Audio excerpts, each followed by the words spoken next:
D.C., the nation's capital.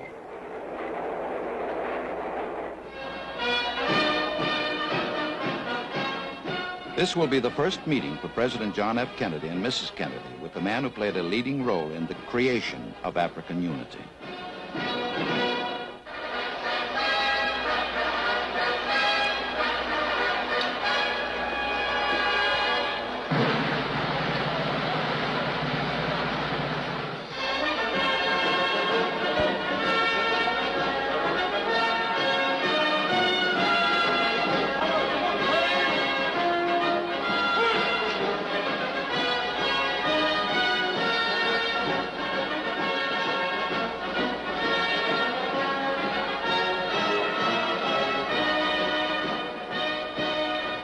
Gentlemen, I know I speak in behalf of all of my fellow Americans in welcoming His Imperial Majesty back to the United States. Since His Majesty visited the United States nearly a decade ago, we have seen one of the most extraordinary revolutions in history, and that has been the appearance on the world scene of 29 independent countries in the short space of less than 10 years, including over 150 million people.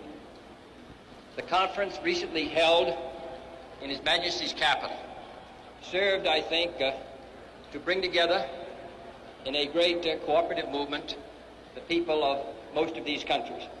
And the success of that conference was due in no small part to the leadership of our distinguished guest.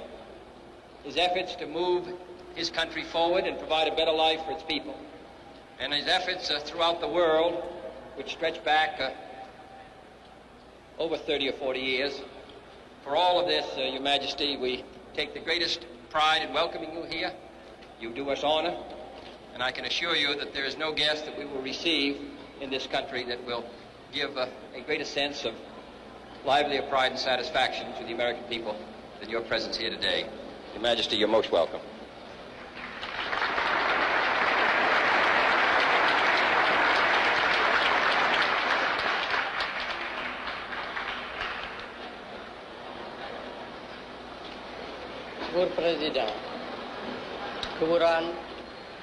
Mr. President, Mrs. Kennedy, Your Excellencies, ladies and gentlemen, I am deeply touched by the generous words of welcome which you have addressed to me, Mr. President, and by the warmth with which the American people have greeted me during the few short hours I have been in the United States. In the decade which has elapsed since my first voyage to America, the face of the globe has been vastly altered. Africa and Asia have been transformed into continents whose people are almost entirely removed from the subjugated status which was the lot of so many of them but a few short years ago. As free men, we Africans are now seeking the unity and the oneness which will enable us to put our freedom to the best use. The service of the peoples of our continent, the defense of right and justice, the protection of the peace.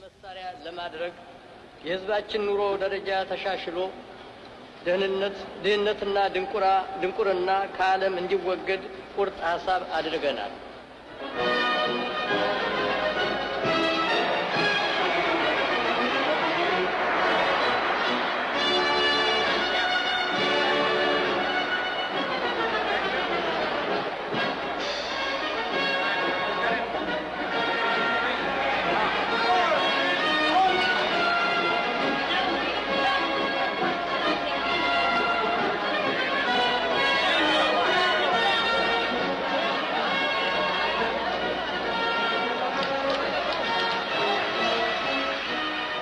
A group of Ethiopian women are among the welcoming crowds.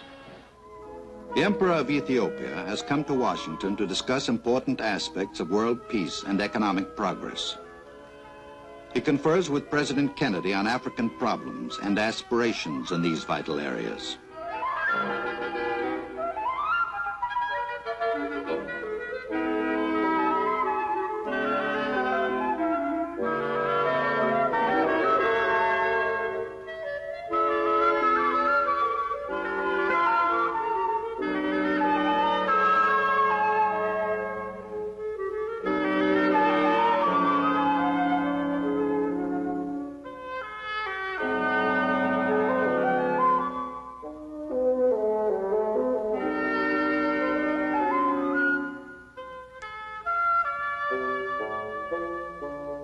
the memorial to Abraham Lincoln.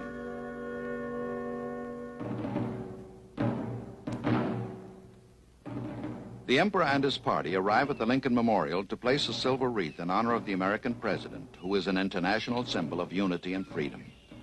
President Kennedy's Secretary of Interior, Stuart Udall, accompanies the Emperor. Included in the Emperor's party are Ras Imru ኃይለስላሴ, Ambassador Dinky, Ethiopian Ambassador to the United States, and Ambassador Corey, United States Ambassador to Ethiopia.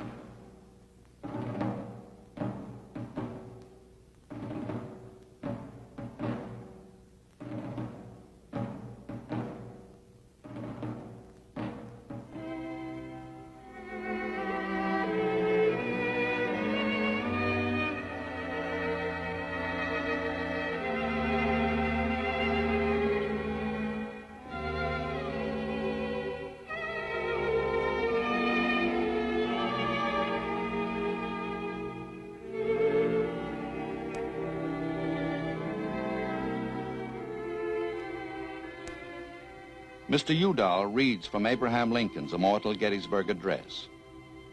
They gave the last full measure of devotion.